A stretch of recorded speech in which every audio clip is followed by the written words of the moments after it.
Lights and everything.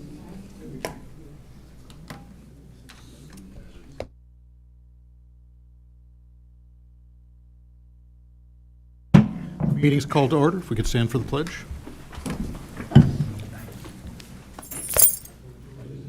The flag of the United States of America and to the republic for which it stands, one nation, under God, indivisible, with liberty and justice for all.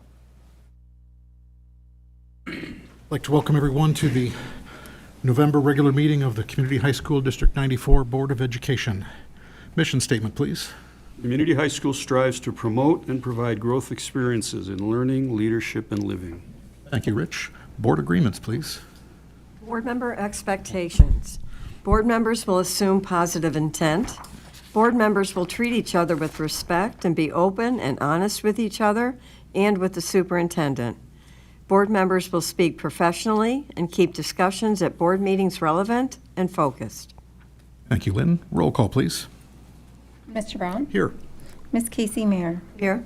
Ms. Doremus? Present. Ms. Munoz? Here. Mr. Nagel? Present. Mr. Sake? Present. Mr. Zuniga?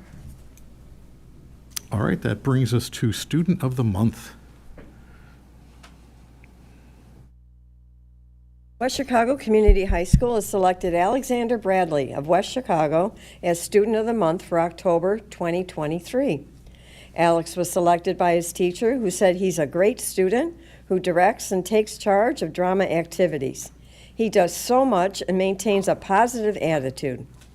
As a senior, Alex has been on either honor roll or high honor roll every semester at WeGo, earning a cumulative weighted grade point average of 4.818. He is a student ambassador, and his voice can be heard daily as he leads the school in the Pledge of Allegiance.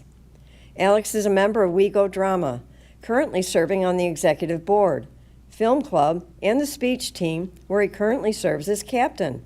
He's received the All-Conference Awards for group interpretation in 2022, as well as 2023.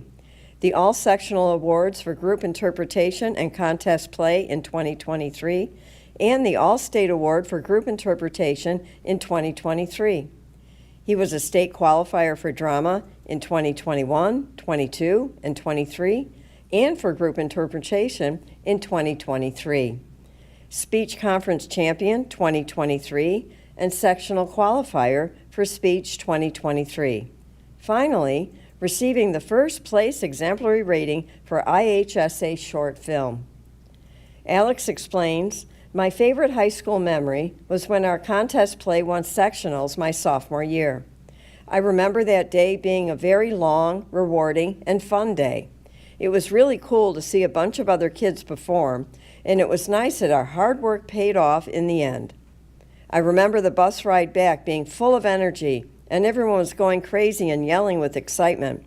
Then later that day, me and a few other cast members saw a movie at night, which was a bad idea because we all fell asleep during it." Alex has this advice for future Wildcats. Don't be afraid to get involved. There are all sorts of activities at this high school for everyone. Find the ones you like and make the most of your time. How fun your high school experience will be depends on what you do. Participate in all the spirit days, go to events, and be part of activities. After graduation, Alex plans to attend college to major in either theater or communications before pursuing a career in the arts. Thank you, Alex, and congratulations.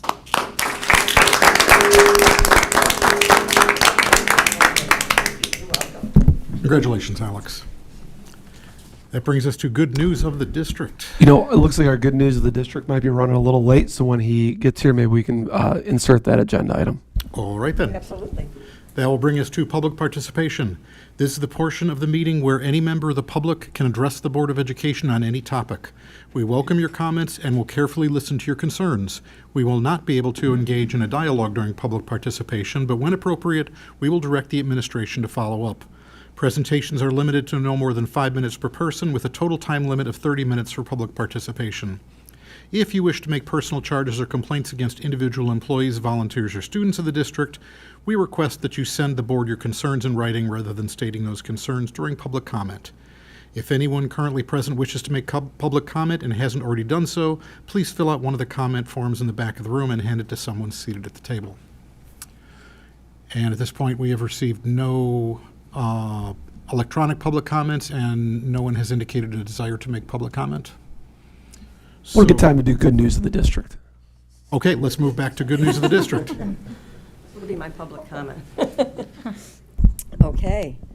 West Chicago Community High School senior Danvir Gill received a superior distinction, the highest ranking awarded to a high school student in editorial writing in the Fall National Student Media Contest on November 5th. Gill was one of 1,400 competitors at the Journalism Education Association, JEA, National Honor School Journalism Convention held November 2nd through the 5th in Boston, Massachusetts. He competed in editorial writing, a category in which he placed 5th in the state through last spring's IHSA journalism contest.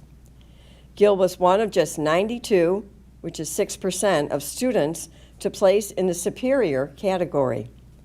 Competing in Boston at the national level is something I will never forget. The preparation for this event has been literally years in the making, and I knocked it out of the park, Gill said. For Gill, his fellow journalism production staffers played a major role in his achievements. I want to begin by thanking my team first, all current and former members of the Chronicle and its leadership staff have been some of the best friends I could ask for. I would never have been able to make it this far in my career without them, and all of them have played a hugely important role in putting West Chicago on the map, Gill said. Gill is currently the assistant managing editor of the Wildcat Chronicle, a student-run publication at West Chicago Community High School. Last year, he was part of an award-winning editorial team at the Northern Illinois Scholastic Press Association conference and placed 3rd in Best Serious Commentary at the Illinois JEA competition. 2 of his articles have also received Best of Student Newspapers Online recognition. Thank you, Danvir, very much, and congratulations. Thank you. Congratulations and well done. Thank you. And Danvir is the Wildcat Chronicle student covering the board meeting tonight, too. Very cool. I do apologize. Door H was locked. Okay, then that brings us to reports and information. Director of Business Services report. Thank you. First, I would like to update the board on the summer construction bid timeline. DLA is preparing those bids and they expect them to go out in December. We'll have that public opening in January, and then we'll have the board approve those bids in February with the expectation that we can have everything done over the summer. So that was that, and then I'm gonna present the 2023 estimated tax levy again. So a little unexpected presentation tonight. So if you recall from the November Committee of the Whole, I noted that the assessors provided a very rough estimate for new construction. Today, this afternoon actually, I was provided actual estimates from the assessors, which were drastically different than initially expected. So I provided an updated levy presentation for everyone at table. It's in your packets. And everybody's lucky enough that now I'm going to have to do this presentation 3 times.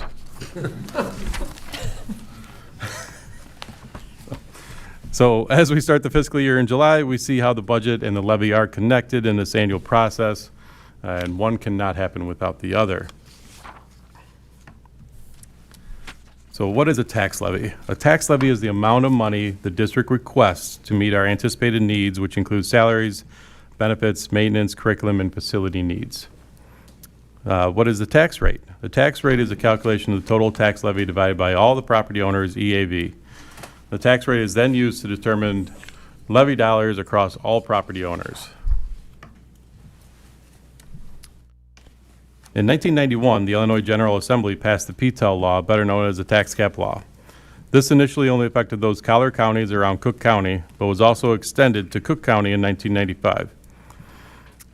Since then, it has been extended to 39 of the Illinois' 102 counties. As noted here, the tax cap does not cap property tax assessments or individual tax bills. It does, however, cap the rate of increase for government entities and allows for taxes on new property or new construction. As I noted, the PTEL limits the increase from year to year to the lesser of 5% or CPI.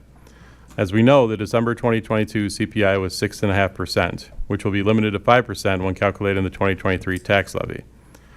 New construction is then added on to that lesser of CPI or 5%. With new construction this year, our increase will be over 5% limit, and as such, a truth in taxation hearing will be required. This hearing will take place at the December board meeting. To calculate the levy, we need four things. The prior year levy extension, the consumer price index or CPI, the current year equalized assessed valuation or EAV, and the new property or new construction. As you can see, we only know two of these items. In order to get the best estimates possible, I inquire with the Wayne and Winfield assessors to get estimates on new construction and increase the EAV. I inquired with those assessors last month, and they said that the DuPage County is in the process of updating their data system. And so at this point, they were only able to provide best guesses of 6% and $20 million or so for new construction. Again, as I noted, today we received those numbers, and new construction is actually $47 million.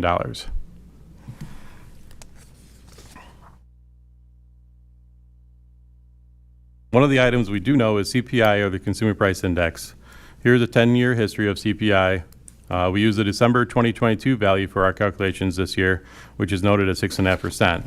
Even with that 6.5% CPI, the trend, the 10-year average is only at 2.63%. As we look towards next year's CPI, we're expecting that to be less than 5%. As I noted, one of the other estimates is new construction. Overall, as you can see, the new construction has dramatically increased over the past few years thanks to the development of the technology park and the over 55 community off of Purnell Road. As I mentioned, Winfield and Wayne assessors were only able to provide best guesses based off of DuPage County's updating their new data platform. And so as you can see, the new estimate from those assessors is just under that $47 million.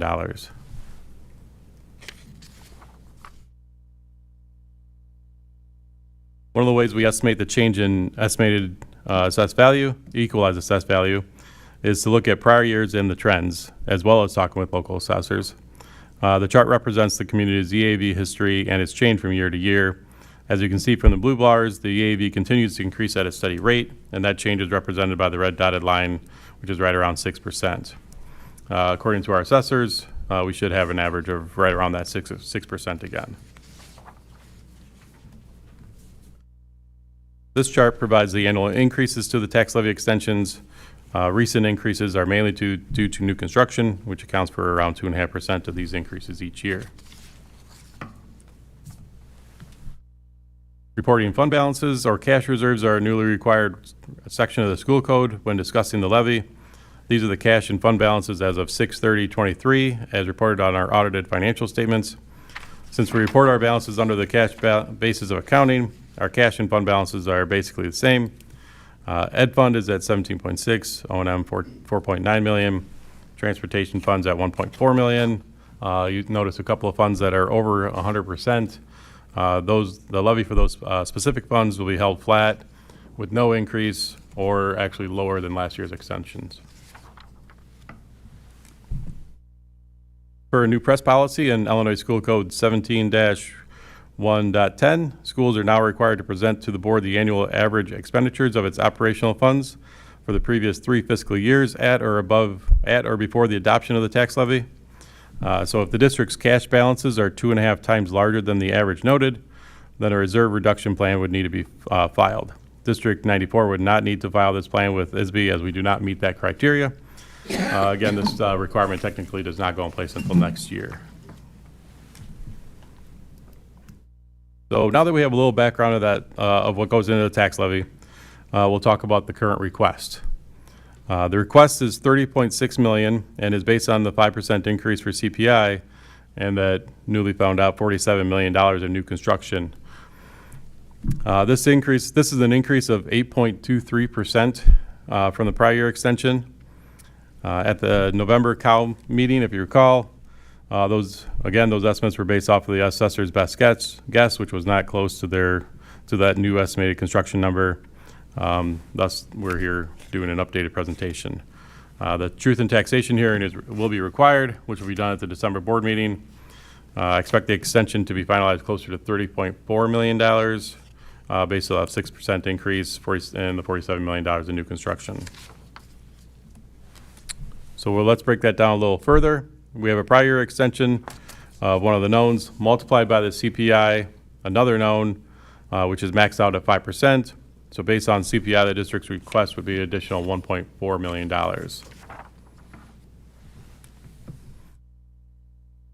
Next, we calculate the new property or new construction. We take the estimated new construction of that $47 million times the limiting rate, which is 1.9488%. So just with new construction, we're looking at an additional $900,000 in addition to last year's extension. Putting that all together, we come up with the $30.6 million as the expected 2023 requested extension. Again, for actual receipts, I expect this to be closer to $30.4 million minus another $450,000 for tax abatements. Speaking of those tax abatements, as agreed upon by all taxing bodies in West Chicago, tax abatements will be issued for most of the new construction built in the DuPage Technology Center. For purposes of the tax levy, we still request the full amount of the new construction, but for actual receipts, the tax abatements will reduce the extension by about $450,000. The estimated impact to taxpayers for this extension is dependent on the AAV for each taxpayer's property and the overall EAV in District 94's boundary and that tax rate. This is a similar table to that I presented at the November COW meeting. It should be noted that with the additional new construction, the impact of the taxpayer will actually decrease as there's more EAV to spread among the taxpayers and actually lessening that burden. So some of the reasons for the levy request includes the ESSER funding that will end after FY24. We have a lot of salaries, stipends, SEL supports and students that are paid for by ESSER funding. We still have $15 million in facility needs according to our recent facility plan. This does not include any additional special projects that the district may want in the future. We'll move to Tier 2 for evidence-based funding at some point in time in the near future. And CPPRT will continue to reduce over the next couple of years as expected. So this is just the calculation page for the levy. As you can see, that 8.23% and a couple of those funds that are staying flat or actually lower based off of our actual needs. Request, if we kept that at 5%, it would be $915,000 less than allowed, which will never be recaptured again, as the next year's extension would be based on this year's extension.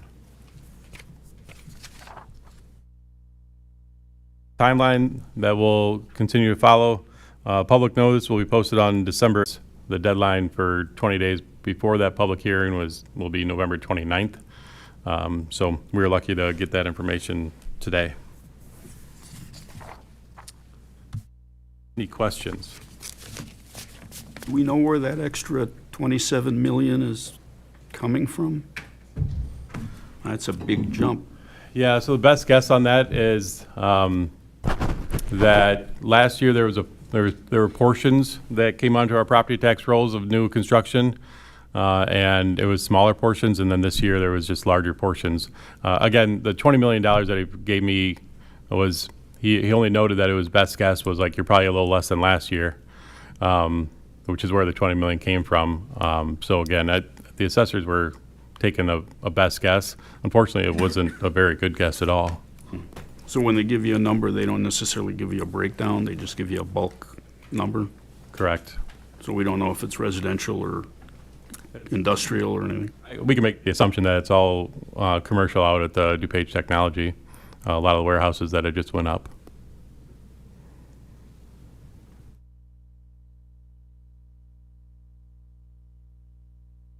All right, do you have anything else for us, Dan? I do not. All right, thank you. That brings us to Director of Human Services report. Great, good evening. I want to start with an update on our staff wellness program. On November 3rd, we hosted a biometric screening and flu shot clinic for District 94 staff members. The turnout was very high again this year, and although we will not have our final counts back until next month, we do know that we were well above the 50% participation threshold.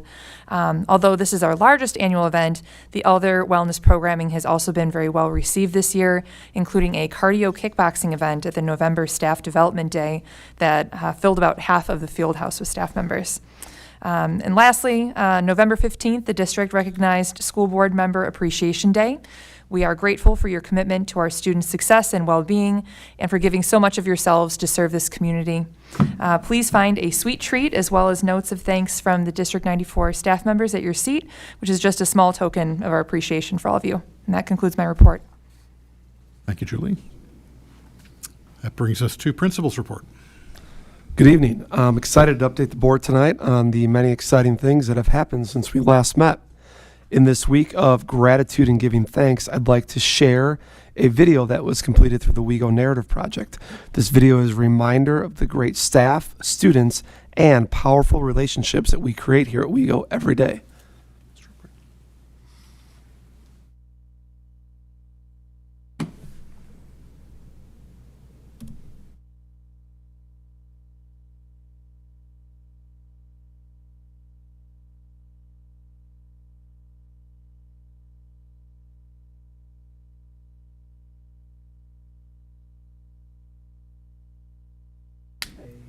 Really think of when they think of the reasons why they come work.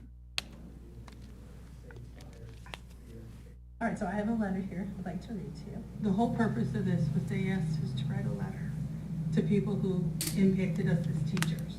So I wrote you.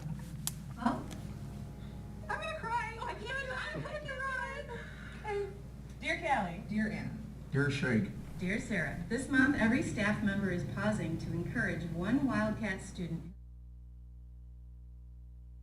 One student who makes us glad to come to work each day. And that student.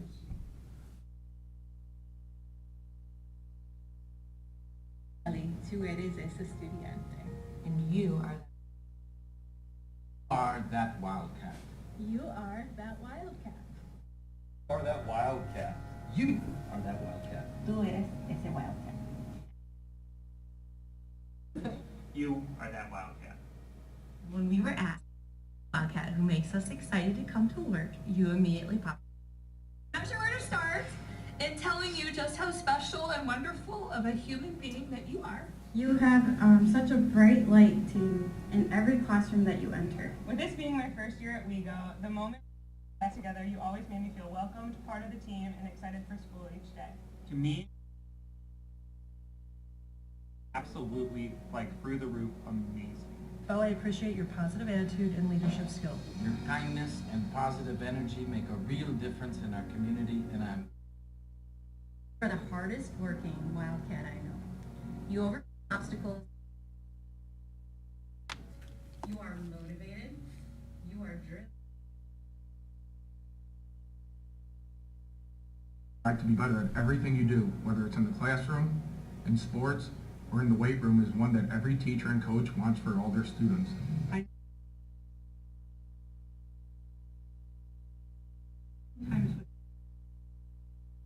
This reminds me of why I wanted to be a teacher. You are always engaging in higher level thinking and contributing insightful comments and new content to our class. You will out as one of class did not come easy for you, and you got frustrated. But you worked through it, and look how it paid off. You're a great example to my AP chemistry students as one who persevered. Always pay.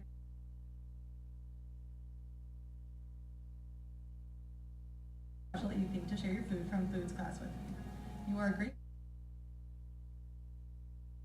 I am so impressed by your reflection, your curiosity, and determination to learn every day. You are someone who is such a great role model for your peers. I have no idea how you're able to accomplish all of the things that you do.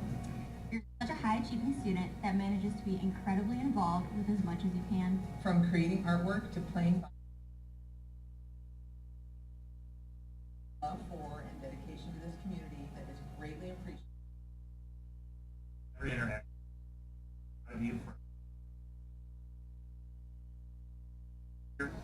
strong leader and player on this year's football team. Walk in the halls with a smile on your face. Your sense of humor allows for a comfortable class environment and a willingness to constantly learn and ask questions that keeps me engaged. La escuela está elevada por tu presencia. Este es un súper. Gracias por tu curiosidad, tu interés en varias actividades, las buenas preguntas y por dar un buen ejemplo a tus compañeros. To say that I am proud of all that you have accomplished in the last 3 years is a huge understatement.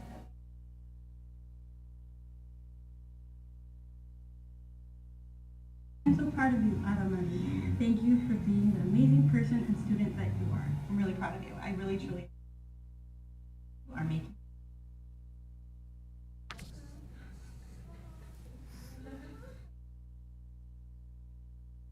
Para ti.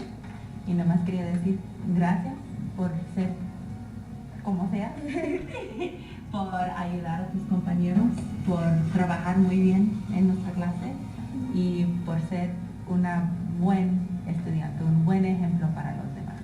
Muchas gracias. I wanted to give you this letter and just remind you of how awesome of a student you are and how much you mean to me.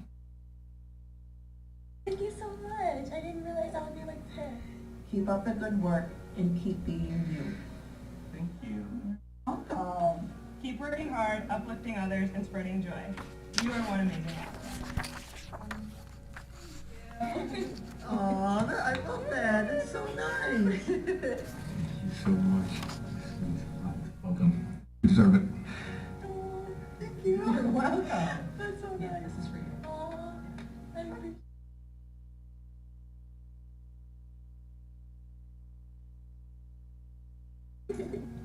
Thank you for being you.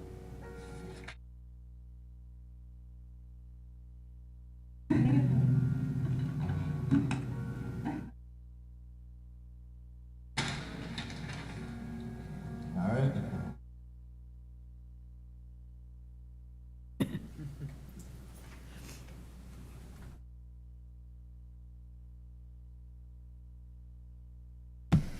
All right. Just a great example this time of year how much our staff and students really do appreciate each other. Speaking of gratitude, last week was American Educator Appreciation Week. As you may be aware, we celebrate the entire week. Every day has a different sign of appreciation for our staff. This year, our theme was camping, and the entire leadership team enjoyed different activities that we hosted for the staff members around the camping theme all week. The votes are not tallied, but it does seem that the favorite activity was s'mores around the campfire on Wednesday. It was very popular and well received. Also on Wednesday, we enjoyed our annual middle school music festival. We had students from all 3 middle schools here for orchestra, choir, and band. Students were able to rehearse with their high school counterparts under the direction of their future instructors. Then, they heard performances from high school groups, got input from student panels, and had building tours. We then proceeded to stuff them full of pizza and sugar and send them right back to their middle schools. Speaking of middle schools, I want to thank Lehman Middle School particularly for sending the majority of their 8th grade teachers to us on Friday afternoon.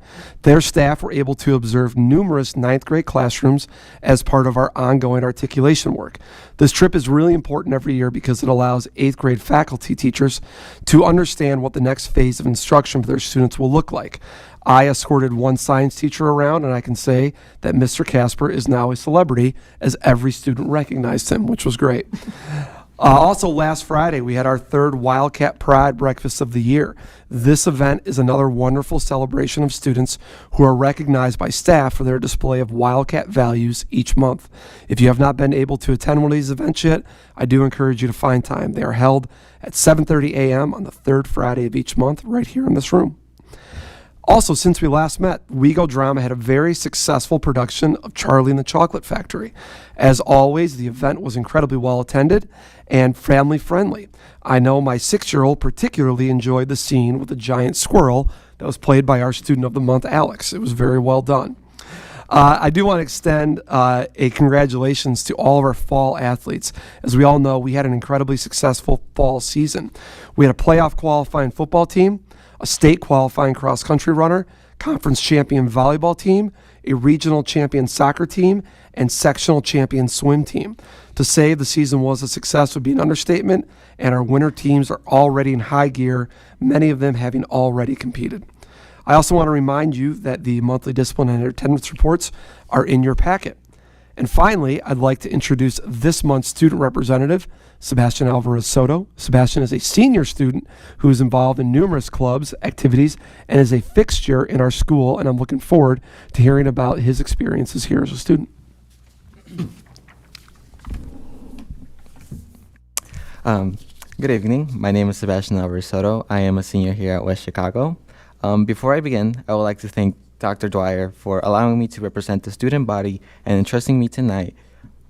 I would also like to say thank you to our distinguished panel of board members for considering students' perspectives. With less than a month left till the first semester ends, our school year has been just as eventful since the beginning and homecoming week. History was made as well. After 2 decades, our football team has fought its way through to make it into the playoffs. 6 of the team players were selected for all-conference, and one, Vincent Mucci, made it to All-State, making him the second Wildcat with a prestigious title in the whole school's football career. Our soccer team won the regional championship, and many of our girls on the volleyball team have made it into all-conference as well. With such seasons closing, the Wildcat family could never be more proud and is now more excited for our basketball and wrestling season. Our government classes all had a committee hearing simulations last week. As a reminder, all seniors take government at WeGo in either the first or second semester. The highlight of the class is that we run full government simulations with committee hearings, followed by legislative sessions. I'm happy to report that my bill passed out of committee. Preparation for it was a roller coaster, to say the least, but it had a fun and educational payoff. Getting exposed to the ways of lawmaking was truly an experience. It reveals the strict yet flexible processes that occur every day. As the government class progresses, full committee sessions will occur later in the semester. This ensures that the class truly learns about the power of democracy and how important it is to have representation in our government. I would like to also take this moment and congratulate one of our staff members here at WeGo, Jennifer Culbertson.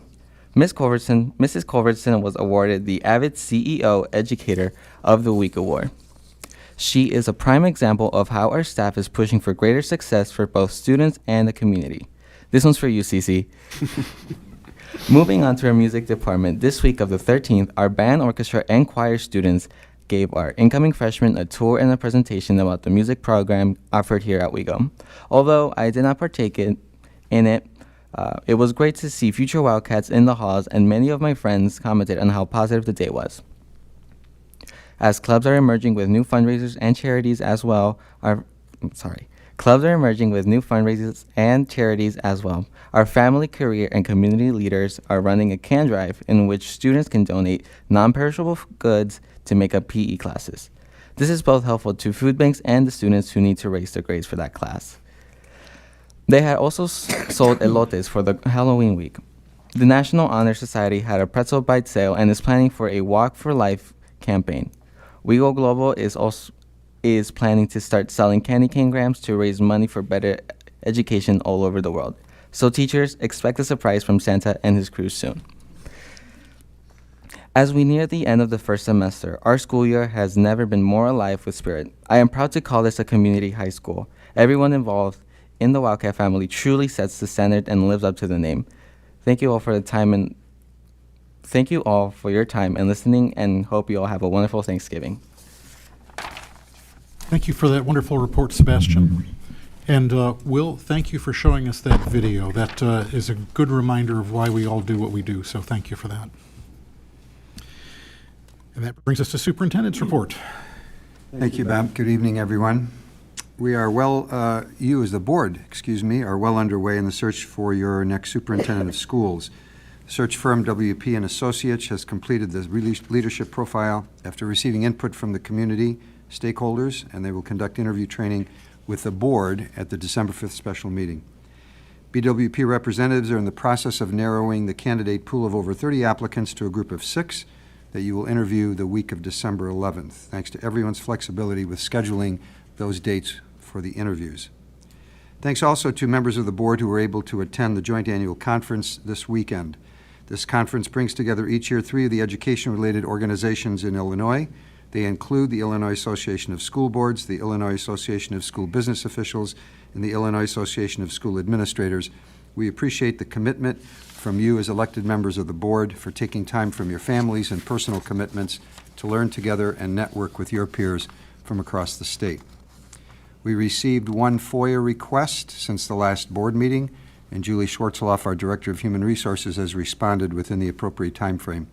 It included from Michael Roast, the Allium Data, requested copies of a copy of the last property and casualty insurance renewal summary for all lines of insurance purchased by the school district, and a copy of the last employee benefits insurance renewal summary for health, dental, and vision plans sponsored by the district as well. From over 1,200 students in DuPage and Kane counties, 9 of our students were selected by audition to participate in the 2023 Illinois Music Education Association District 9 Honor Festival. Those students were, in choir, senior Cora Garling and sophomores Nick Raconchudo and Millie Morazarco. In orchestra, senior Vanessa Miguel Garcia, and in band, sophomore Jesse Myers and seniors Neela Myers and Chase Peckman. Students performed under the direction of Brandon Fantozzi in choir, Marissa Janishevsky in band, and Sarah Austin in orchestra. The festival was held on Saturday, November the 11th at Dundee Crown High School, and students are waiting to hear if they earned all-state honors. Congratulations to our ILMEA Music Festival students, and look forward to seeing if any of them are all-staters. I just want to comment and thank David Jennings for that video that Will showed.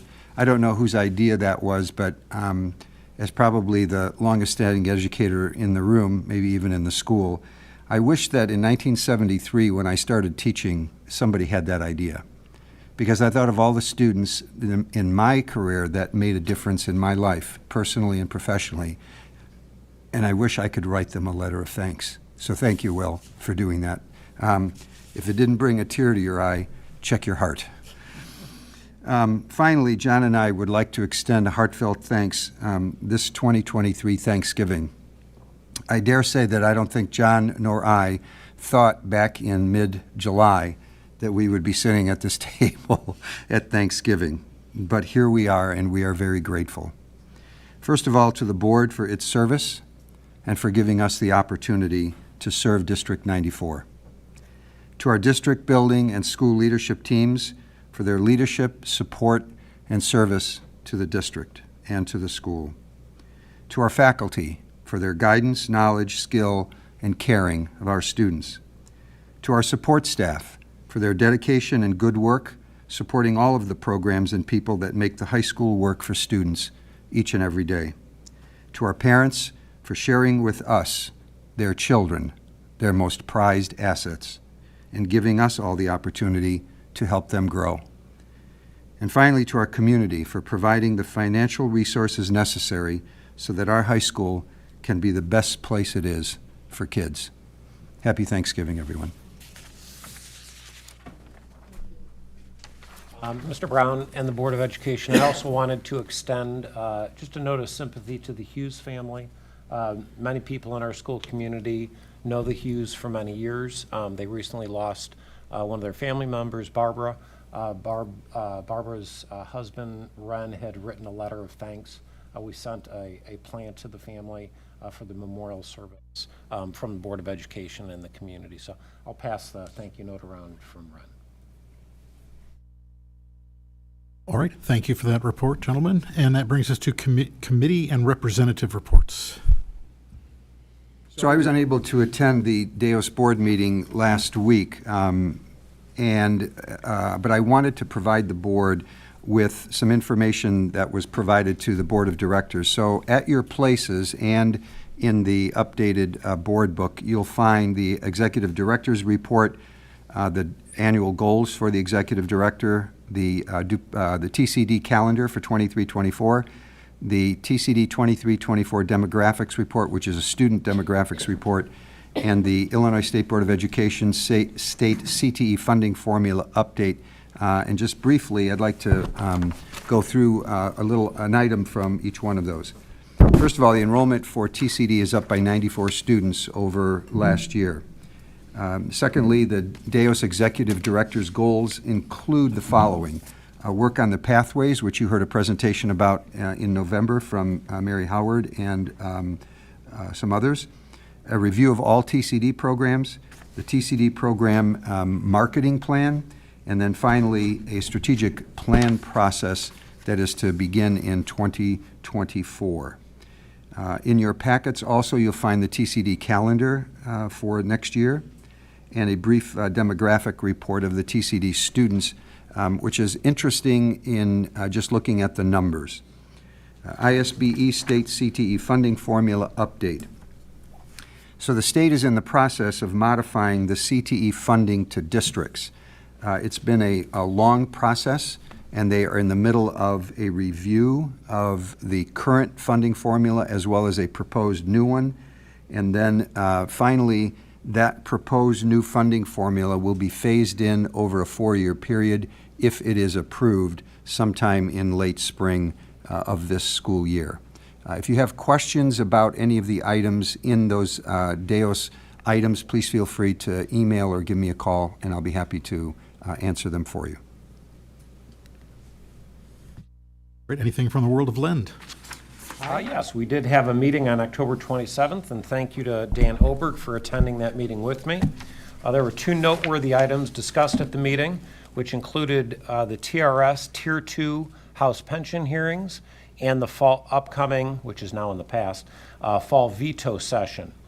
So the TRS Legislative Director, Andrew Bodoways, reviewed the progress of the recent pension bill hearings. He reminded us that a 2011 pension bill resulted in a 2-tier pension system. Prior to 2011, there were no tiers, there was just the TRS pension. He did note specifically that Tier 2 does not satisfy the federal requirements as a Social Security replacement plan. You may be aware that those who are annuitants in TRS do not also receive Social Security. However, the federal government has requirements that they call them replacement plans, have to meet certain criteria. Unfortunately, Tier 2 has inequities that have to be addressed. So those, in order for those to be resolved, our legislature, the Illinois legislature, has to identify solutions, and they're working on that. We'll give you updates in the future as we receive more information. Also, Peg Agnos, Executive Director Peg Agnos, and Director Jen Figuarelli of Lend talked a little bit about the upcoming fall veto session. They said that there were 2 bills that they were paying particularly close attention to. I do have news on one of them. The other one I still have not received an update on. Those 2 bills included the Hillel Kosher Food Bill. That one encourages religious sensitive food options for students, and then also the Invest in Kids Act bill. And this one was in the media, so you may have already heard an update on this.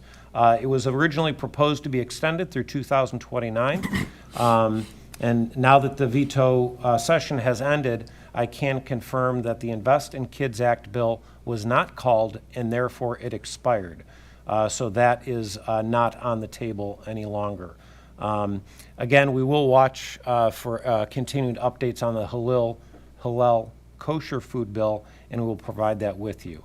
And then the next Lend meeting is not until the end of January, on the 26th of January. All right, any updates from SACID? Yes, we have several updates from SACID. So this last SACID Board of Directors meeting was held on October 18th, and I have a couple of items I'd like to report on that, and there are some items in your packet attached as well.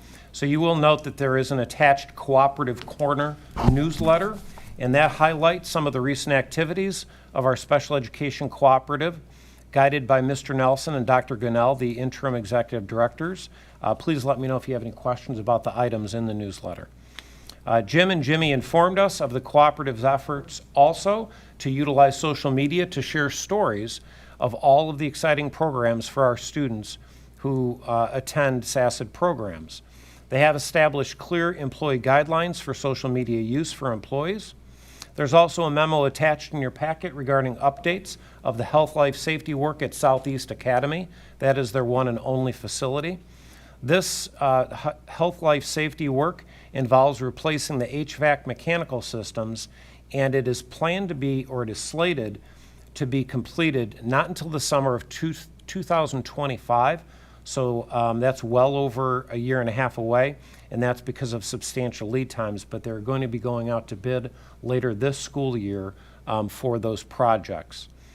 There's also a memo in your packet regarding the insurance renewals for the cooperative's benefit programs. That memo outlines final costs, which all reflect increases from the last fiscal year. Most notably of those is the medical insurance premium increase of approximately 8.78%. And then at the next SACID Board of Directors meeting, which, by the way, is December 13th, the interim executive directors will recommend that we terminate the current food service contract with Gourmet Gorilla. That's the name of the company, Gourmet Gorilla, and that is for just cause. They are pursuing partnering with Lisle School District 202, which is a very close by to the SACID programs, close by school district, in a contract with Aramark to provide food service for their programs. And that is all that we have. Any questions? All right, thank you for those updates. That brings us to future dates. There will be a special meeting of the Board of Education on December 5th. That will be the interview training and initial review of our 6 finalists for the new superintendent position. Superintendent interviews, first round on December 11th and 12th. It's Monday and Tuesday. Regular Board of Education meeting on December 19th. Committee of the whole meeting is currently scheduled for January 2nd, 2024, and regular Board of Education meeting on January 16th, 2024. That brings us to open comment by board members. I'd like to make a quick comment. I just wanted to give everybody a quick update about the Ad Hoc Facility Renaming Committee. We've had several meetings. We did send out a survey to all our stakeholders, which included staff and teachers, students, and our community. Based on their responses, we did draft a policy that would be included in our policy 4150, facility management and building programs. And that is included in your packet here in the board book. We'll be presenting it in December for a first reading and then January for a second reading. Thank you for that update. I would like to make a Any comment. questions? No, I'm sorry. No, that's okay. Yeah, I have a real quick question. Sure. So I'm glad you brought it up because I wanted to ask, I was going to ask to have it pulled off the consent agenda. But on the November 13th meeting, you approved the minutes at the meeting. Mm-hmm. Is that, I've never seen it done, and so I'm just wondering if that is normal and per policy. We checked with Dan Boyle on that, Kathy, because if you don't do that, then you have to have a meeting to approve the minutes, and then you have to have another meeting to approve those minutes, and it just goes on ad infinitum. So, yes, Dan said at the very end, you can go ahead and approve those. So what I did was I took the minutes as the meeting went along, and then we looked at them, I read them to everybody, and then the committee approved them. So, yeah, it got legal counsel a stamp of approval. I saw the dates and it threw me, and I think it's come up before where we ran into that, approving the minutes and Good catch. you're rolling on. So, thank you. Basically, it's a way of closing out the committee process. Rich, you had something you wanted to do? Yeah, this is a little late, but I'd like to comment on the football field. I shouldn't call it the multi-use field. At homecoming, I was impressed by how nice the field looks. I think it's a good image that we present to not only our community but also visitors. Made me think that we should probably be a little more proactive at letting people in the community know that it isn't just a football field, that we use it for a lot of things, and maybe a report that would break down all the different things we do, curricular and athletic, and then community also, because I know it's used by community people for things. We keep hearing people coming to board meetings and saying you're spending too much money on the boys' football field, but it's certainly much more than that. And I think we need to let people know what it is and how much it's used for things other than football. But it really looks nice. I sat way up at the top by the press box, and it really is an asset. Any other open comment? All right, that brings us to future issues. I want to have a brief discussion on superintendent interview dates. Just want to confirm first round interviews on Monday, December 11th and Tuesday, December 12th. The target is to have board members here at 6:15 so we can start the first interview at 6:30. Does any board member have an issue with that? Are we all going to be able to work with that? All right. Now the question is second round interviews. And it's highly likely that we're going to want to have a second round interview with probably a couple finalists. Looking at the responses to the survey, the response at the moment that had the most yeses was Monday, December 18th. Is that a date that we're able to make it on the 18th? Just to back up a little bit, in the past, we have had, the second round has been a more informal type of event where we'll invite each of the finalists to a dinner and have more of a just an informal discussion as opposed to a formal roundtable questions.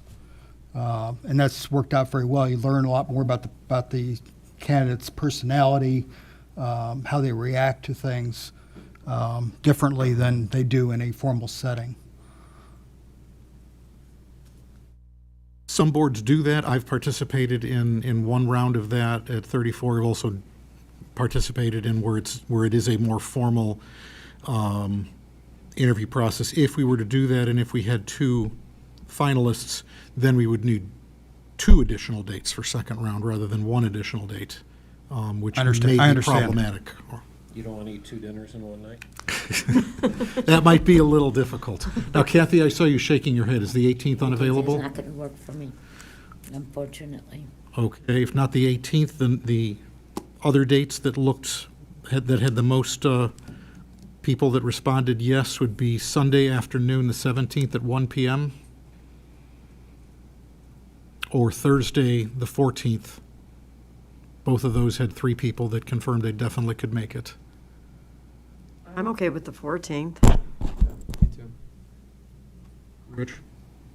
I'll do my best. I can't really schedule that far in advance with everything else going on, but I Both always of those try to dates make are it. unavailable for me. Both of those dates are unavailable? Okay, then we do have a problem. When are you available, Kathy? Date I have open is the week of the 26th.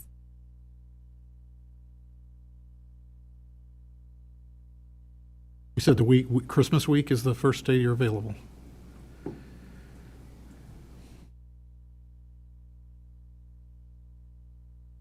Board has already kind of packed my schedule.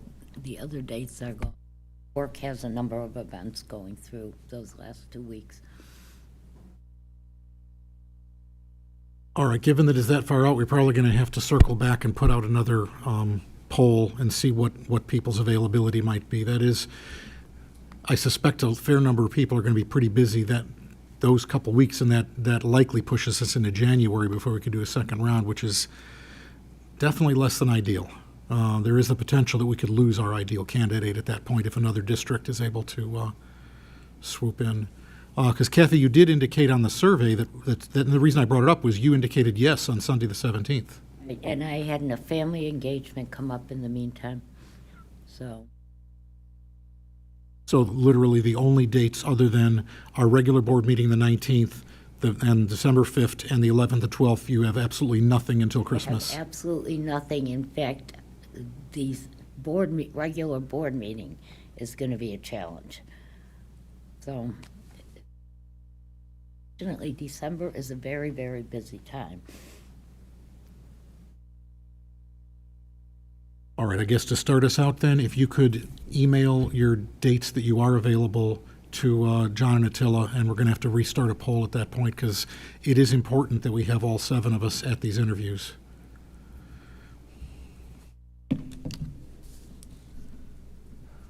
All right, any other future issues? All right, hearing none, that moves us to consent agenda. Does anybody wish any item removed from the consent agenda for separate action? Yes, I would like 1D, the closed session portion of that, moved to a separate vote. All right, anything else?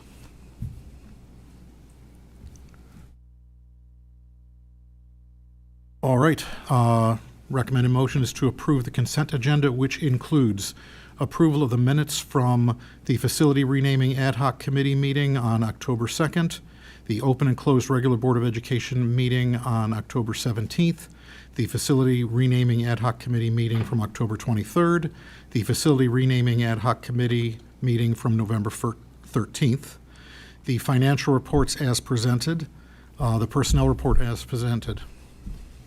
So moved. Second. Roll call, please. Mr. Brown? Aye. Ms. Casey Mayer? Aye. Mr. Ramus? Aye. Ms. Munoz? Aye. Mr. Nagel? Aye. Mr. Sake? Aye. Mr. Suniga? Aye. All right, the recommended motion is to approve the minutes from the open and closed committee of the whole meeting from November 7th, 2023.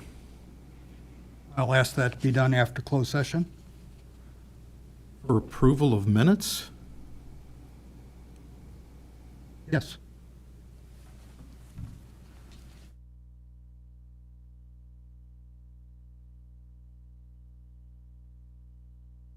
All right, we can hold that, I suppose.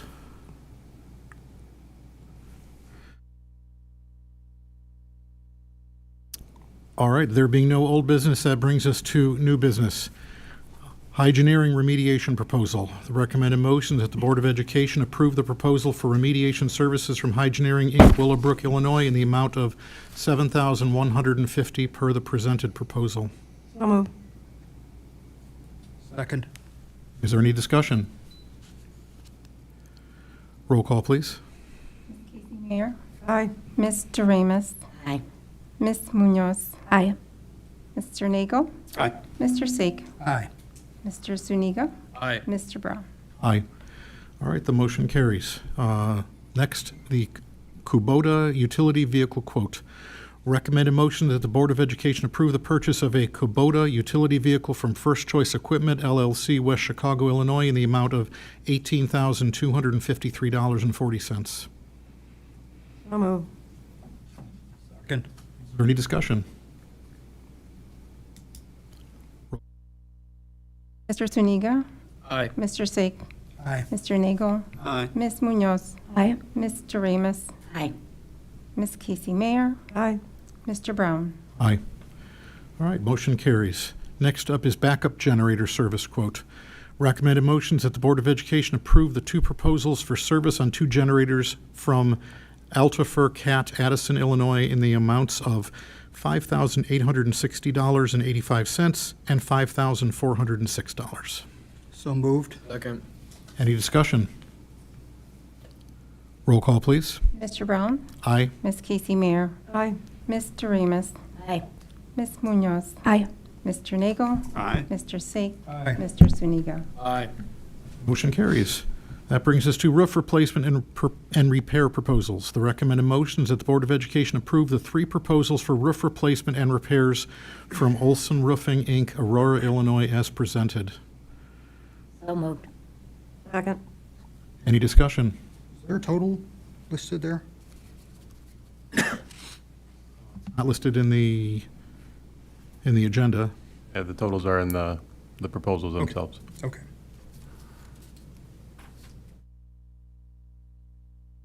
Roll call, please.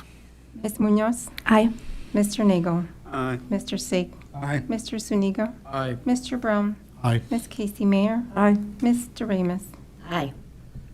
Motion carries. That brings us to ISBE School Maintenance Grant. Recommended motions that the Board of Education authorize the administration to file the ISBE School Maintenance Grant for life safety projects and approves the certification as presented. So moved. Second. Any discussion? Roll call, please. Mr. Brown. Aye. Ms. Casey Mayer. Aye. Ms. Doremus. Aye. Ms. Munoz. Aye. Mr. Nagel. Aye. Mr. Sake. Aye. Mr. Suniga. Aye. Motion carries. That brings us to reconditioning of football helmets. The recommended motion is the Board of Education approve the payment to Shutt Sports LLC, Milwaukee, Wisconsin, in the amount of $12,967.92 for the reconditioning of helmets. So moved. Second. Any discussion? Roll call, please. Mr. Nagel. Aye. Mr. Sake. Aye. Mr. Suniga. Aye. Mr. Brown. Aye. Ms. Casey Mayer. Aye. Ms. Doremus. Aye. Ms. Munoz. Aye. Motion carries. That brings. Go back a second. Oh. I have a question. The life safety maintenance grant, where does that money, if we were to get that grant, where would that money go? Because we don't have a life safety fund. It's not life anymore. safety, it's not for a life safety fund. That's the Fire and Life Safety Prevention Fund. This is just for life safety renovations in general. Okay, so we don't have that fund open to be able to accept the grant into that.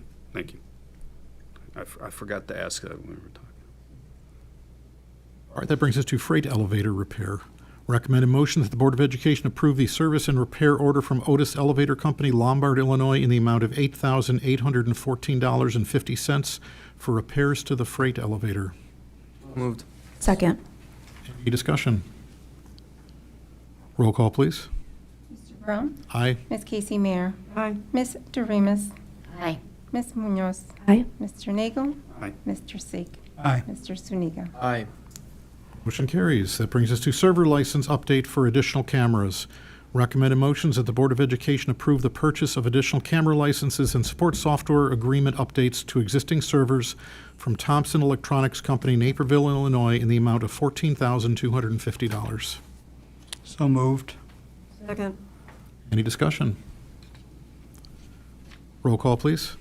Ms. Doremus. Aye. Ms. Munoz. Aye. Mr. Nagel. Aye. Mr. Sake. Aye. Mr. Suniga. Aye. Mr. Brown. Aye. Ms. Casey Mayer. Aye. Motion carries. That brings us to Barracuda Email Security and Archiving. Recommended motion that the Board of Education approve the purchase of Barracuda Email Security and Archiving Services from Pentegra Systems, Naperville, Illinois, in the amount of $22,370. So moved. Second. Any discussion? Roll call, please. Mr. Brown. Aye. Ms. Casey Mayer. Aye. Ms. Doremus. Aye. Ms. Munoz. Aye. Mr. Nagel. Aye. Mr. Sake. Aye. Mr. Suniga. Aye. Motion carries. That brings us to Spring 2024 Spring French Exchange. Recommended motion that the Board of Education approve the Spring 2024 French Exchange Program. So moved. Second. Any discussion? Roll call, please. Mr. Brown. Aye. Ms. Casey Mayer. Aye. Ms. Doremus. Aye. Ms. Munoz. Aye. Mr. Nagel. Aye. Mr. Sake. Aye. Mr. Suniga. Aye. Motion carries. Hope they have a great experience with that. And finally, school calendar 2024 to 2025. Recommended motions that the Board of Education approve the 2024 to 2025 school calendar. So moved. Second. Any discussion? Just as one update to the board, we were able to move the February 12th President's Day to Monday, February 17th, thanks to some help from our friends at District 25. So that'll be much more traditional. A much better way. Thank you. Roll call, please. Mr. Brown. Aye. Ms. Casey Mayer. Aye. Ms. Doremus. Aye. Ms. Munoz. Aye. Mr. Nagel. Mr. Sake. Aye. Mr. Suniga. Aye. All right, that's the end of our business for open session. We will be going into closed session. The recommended motion is to move to closed session for the purpose of litigation when an action against, affecting, or on behalf of the particular public body has been filed and is pending before a court or administrative tribunal, or when the public body finds that an action is probable or imminent. Also, for closed session discussion about the report also. That's why we're going in. Okay, that's. It's covered under the litigation exception. Okay. So moved. Second. Roll call. Hey, you know, Well, you couldn't do it without people telling you. it never hurts to get a pat on the back, so I'm okay with that. Fine guy, Dan. So, it's Thanksgiving on Thursday, folks. Remember what it's all about? That's right, Dan. Thank you for saying that. Eat a lot. That's what it's That's what it's all about, right? That's what it's all about. It's a close second to the Thanksgiving part. And watch some football. Eat a lot because it's the best meal of the year. Everybody puts more into it. All right. And eat more. Yes. Thank you, Dan. Because once you cross the line, what's the point? Why not just go for the extra slice of the pumpkin pie? All right, we are back in open session. The recommended motion is to approve the open and closed committee of the whole meeting minutes from November 7th, 2023. Your second? Second. Any discussion? Roll call. Casey Mayer. Durant. Blake. No. Zuniga. Aye. Nagel. Aye. Brown. Aye. Munoz. Aye. Motion carries. Motion to adjourn. So moved. Second. All those in favor? Aye. Aye.